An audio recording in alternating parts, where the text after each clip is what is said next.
Hello and welcome back to Practical Knife Reviews. Today we're taking a look at a fixed blade, the K-Bar 1233 Skinner. So this, and before we go any further into this, I want to make sure that we get this out of the way. This is not a current production model of the 1233. The 1233 Skinner is still made. However, this knife is made in Japan, as you can see there. Stainless Japan. And you can also see on the box, which this is the original box, Cole Consumer Products. Cole Consumer Products in Ohio was the owner of the K-Bar brand from 1966 to 1996. So this knife would have been made during that period, 66 to 96. They still make this exact model of knife. It looks exactly the same. But now, instead of being made in Japan, it's made in Taiwan. So all of the things that we find in this review are going to be applicable only to this specific knife, or if we want to extrapolate a little bit more, the 1233s that were made in Japan by Cole Consumer Products and not the ones that are made in Taiwan. We don't have one of the currently made ones. So with that out of the way, let's take a look at the knife itself. So we can see here, we've got an upswept tip blade, typical of a Skinner. We've got jimping here for your thumb to rest on. Stacked leather handle with a little bit of decoration up there. We have a brass guard, and this is an aluminum pommel. Stainless Japan, as we already mentioned, and K-Bar, Cleveland, Ohio, 1233, which is the model. We've also got a stitched and riveted leather sheath that you saw it come in. So let's get some measurements on this. And make sure that's in frame. So we are looking at 8 1/4 inches long. The blade is about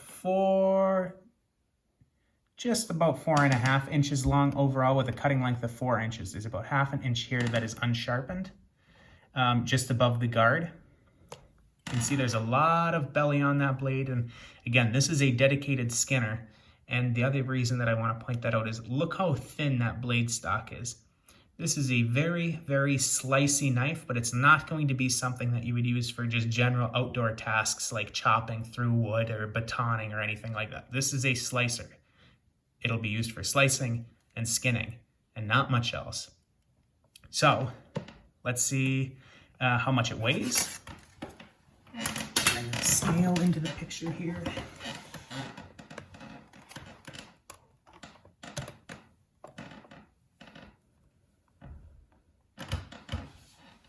All right, we are looking at 3.2 ounces, which is 91 grams, so quite a light knife.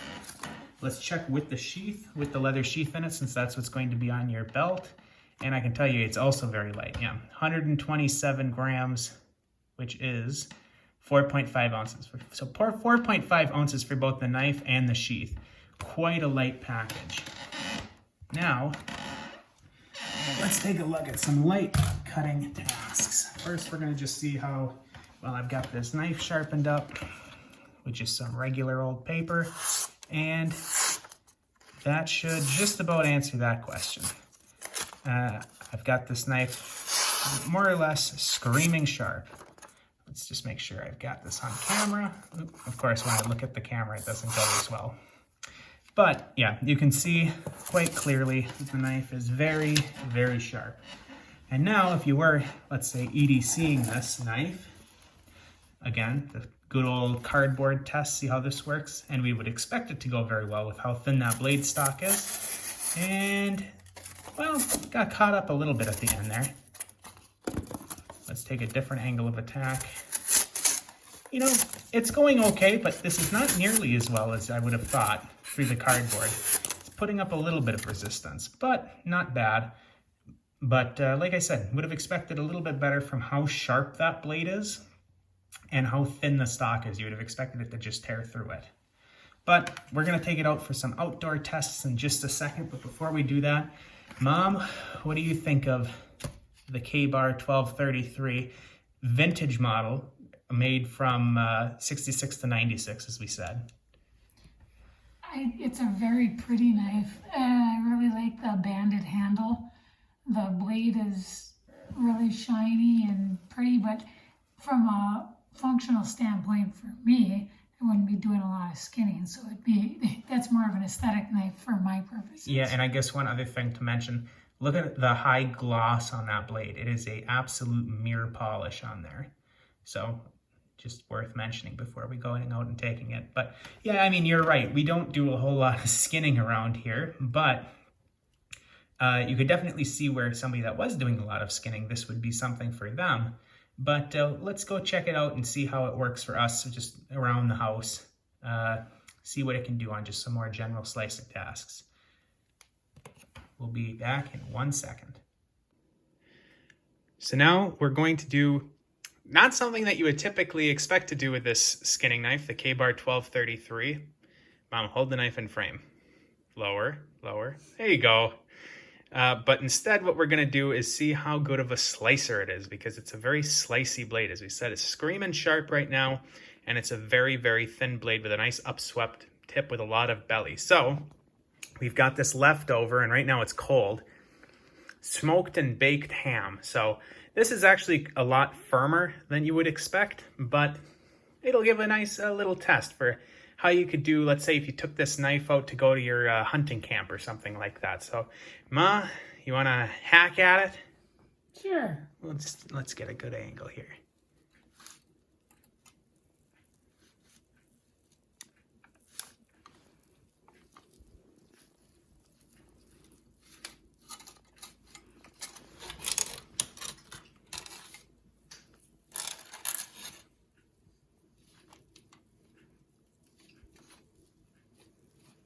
It slices easily. I'm just slowly doing it, but... So how would that use compared to, say, like a dedicated kitchen knife, for example? Oh, easily as good. Just as good as a kitchen knife? Just as good as a kitchen knife. Well, that's what we like to hear. So if you're at camp and you've got a ham going for you and your hunting buddies? I would have to say it's probably even better than some of my kitchen knives. Yeah, well, there you go. There's your verdict on how well this slices on ham, at least. And well, it tastes good. It's a nice ham. Good. So yeah, now we'll go and take it out for some light woodwork, and we'll see how it does on cutting through some leather. So that's what we're going to look at next. So now we're coming back and looking at the K-Bar 1233. Again, the model that was made between 66 and 96 in Japan. Not the modern model, but again, this knife is still made. Right now we're going to be cutting through some leather. This is just upholstery leather. It's not the toughest leather in the world, but it's leather nonetheless. And if you're somebody who does a lot of skinning, perhaps this will inform you on how well the skinning will go. So we're going to start here we'll start with the tip. We're not going to start right at the top. We'll see the tip goes through really easy. And well, needless to say, that is super, super easy to go through this leather. So if you're somebody who is doing a lot of skinning, this is a dedicated skinning blade. It was not particularly good at the cardboard. It was good at the ham. You can let go more. But yeah, for skinning, my best guess based on that is that you would really, really have an effective job of skinning. But now let's take a look at how it does for some light woodwork, because if you're at the camp, you need to make a fire, a feather stick. If this is the knife you have on you, we'll just see how it goes. So pine, softwood, and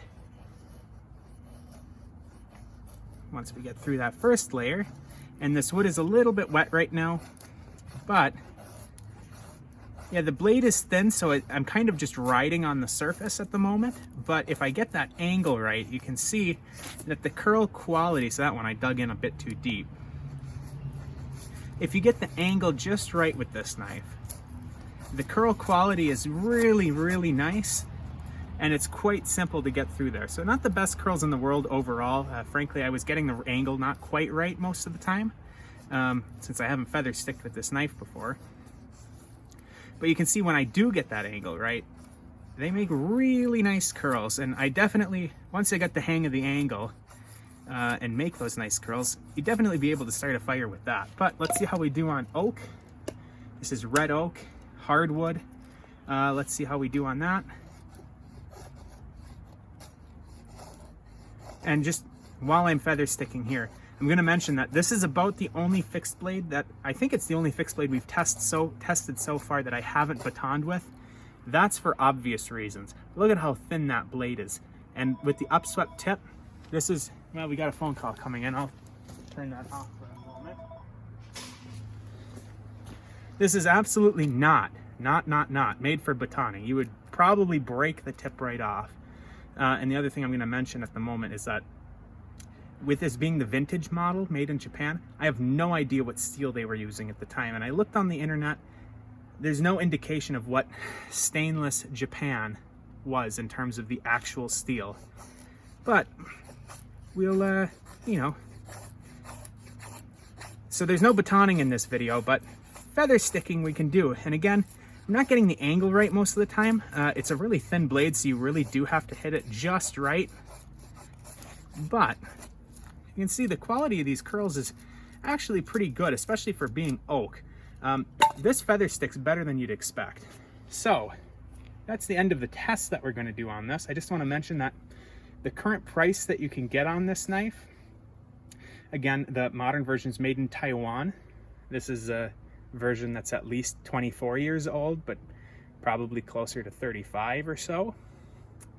The modern one that you can get, which looks exactly like this, but made in Taiwan, you can get it on sale for about $45 or so, between $45 and $50 depending on the vendor that you're looking at. So if you're somebody who's doing a lot of hunting and is skinning a lot of animals, this is definitely something that you could look at.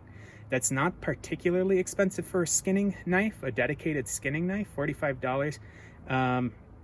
But again, we can only speak to the quality on this made in Japan version from whatever, 35 years ago, and not the current made version. But Ma, what do you think on the overall knife? How do you think it performed in the tests, and what do you think of the knife overall?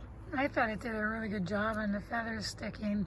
Aesthetically, it's a beautiful knife, and with that gloss finish like it is, I think it's something I would be interested in carrying, even though I have absolutely no purpose for carrying it. Did do a good job on carving the handle. Well, see, you have a purpose for this. You just have to have ham more often, and then you just carve it whenever you want. Keep it on your belt. But yeah, K-Bar is well known for using these stacked leather handles on a bunch of their different knife models. But yeah, you're right. This is a very aesthetically pleasing knife. So I'll provide a link in the description for where you can get this knife, the modern version. If any of you have experience with this older version as well as the modern version, I would like to hear how the modern one stacks up with this older one, whether it's better, worse, just different in any way. But from what I can tell, they look exactly the same, just with a different country of manufacture. So get in touch with us if you have any information on the quality of the newer made ones versus this one. And thanks a lot for watching. We'll catch you next time, and thanks for coming. So now this is the new segment that we've got for just a couple days until the cat leaves the house. We want to see whether or not the cat likes the knife. Rick, do you like this knife? What do you think? Oh, she likes it. Yeah, this is a winner in her book. Here, Nova, smell. What do you think? Oh yeah, she likes it. So, K-Bar 1233, the cat is a big fan of it.